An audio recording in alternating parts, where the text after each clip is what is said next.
Still 2 more items. Oh man, I'm out of space in my bag. How did I let this happen? Well, the one sensible thing to do is fall down this hole, so I'm gonna have to come back here anyway. So, thus we shall erect a Pokemon statue outside. This is what this second cryptic message says. Like the first, I don't have any clue what it means, or if it even means anything. Oh well, apparently the movie doesn't offer any explanations, so we're just going to leave it at that. So now the plan is to go back to Violet City, deposit some items that I don't need, and then I'm going to head back to this back room, get the items that I missed, and after that I'm going to solve the puzzle and liberate a few more unknown letters. So as I was saying near the end of the last video, well, that whole Exdeath thing really was an inspiration for fan art drawers. There was one that was especially good. It was a parody of, you know, the old Final Fantasy box arts that Amano drew. It was like a parody of that. It's really well done. It features Phil and Neo Exdeath. I'm going to link to it in the movie description, since that was just an awesome picture, an awesome parody. So now let's deposit a few items. Let's see. I'm gonna deposit the antidote since, well, look at how many Pecha berries I have.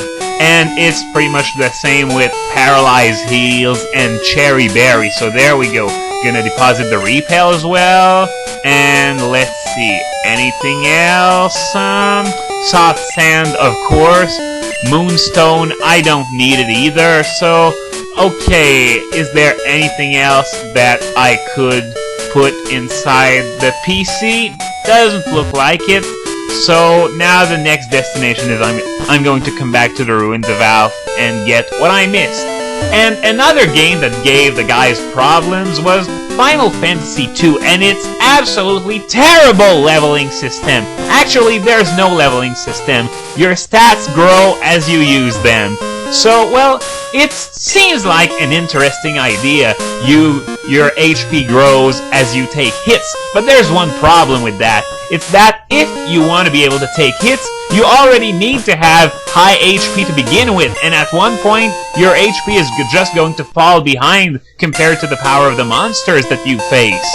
Same for something like evasion. It grows as you evade hits, but you need a good evasion stat to begin with to be able to evade hits.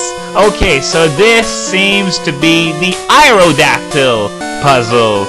We've done Kabuto, we've done Who, now we're doing Aerodactyl, so the last one left is going to be Omanite. Okay, this is the corner there. Always begin with the corners and those on the sides. This fits with the next one, so I'm going to put it there. This obviously goes here.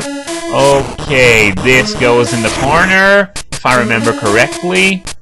Okay, so this is pretty good. Okay, so the point of the tail goes in that spot here. We're going to start building the mouth.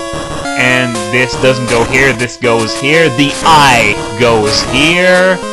And, okay, so now we're starting to deal with the tail. Okay, so now I'm going to complete the tail. It's this one here. Okay, and now this one, I think, goes in the corner. This, which one is it? I think, no, I'm going to put it aside for now. This goes here, definitely. So that means this one goes here, and this goes here. And I just solved another puzzle. I'm not bad at these, actually.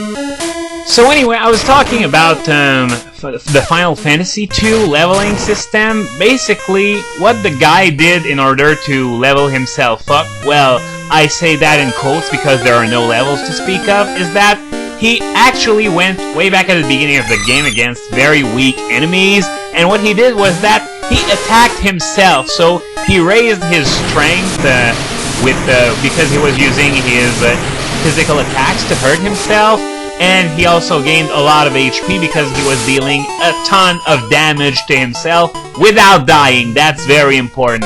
Another strategy that he used is that at some point he learned the swap magic, what it does is that it swaps your HP with your opponent's. So as a result, when you swap it with an enemy with 6 HP, you end up with 6 HP, and the enemy that has 6 HP, well, remains with 6 HP since he can't have 1600 or something. So you deal a lot of damage to yourself that way, and you also get to increase your magic score and your max MP because you use magic, and that's how you increase those two stats. So just as a warning, if you haven't played Final Fantasy II and you want to, well, you can pass over it. You're not really missing out on much. So now I'm going to be heading into the Dark Cave, and I'm going to heal myself before going there, and I'm going to do something that might make you jump. I'm going to put Alakazam in the PC. The reason for that is because I'm going to need 3 HM Slaves. I'm going to need Psyduck for Flash. I am going to need Sudowoodo for Rock Smash, and I might need Bellsprout's cut once I'm out on Route 46. I don't exactly remember the layout of Route 46, so I don't remember if I really need cut, but better safe than sorry, just so I don't have to backtrack all the way here just to go grab cut. Anyway, it's not Alakazam that I'm raising right now, it's Lapras, so it's not like it makes a big difference in the end. Oh man, and speaking of Lapras, I just forgot something. I wanted to put something else as my lead, probably Quilava, because the thing is, I'm going to spend a little bit of time in the Dark Cave, and that means a few random battles, and I want to conserve Lapras's PP for when I need it, that is while fighting trainers on Route 46.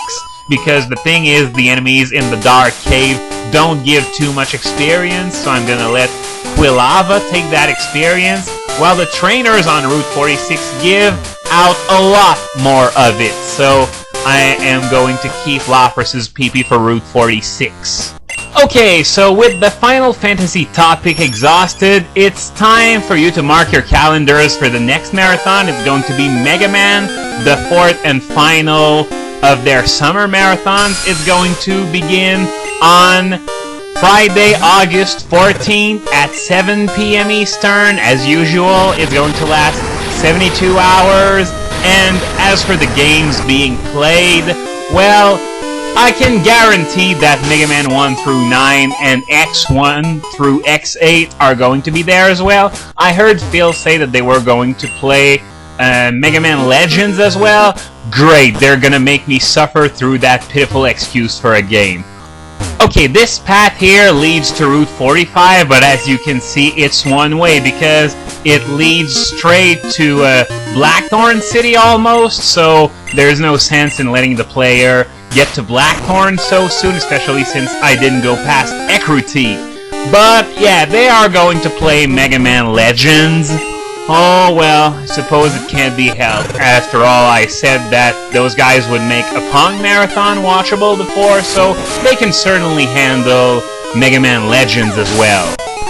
And they'll be raising money again. This time it's going to be for the Earth Day Network. I have no idea what the objective's gonna be, though I'm under the impression that it's probably going to be $20,000, the same as during the Final Fantasy Marathon, the original goal at least, but over 3 days instead of 7. And if we get donators as generous as we did last time, it would be most certainly doable.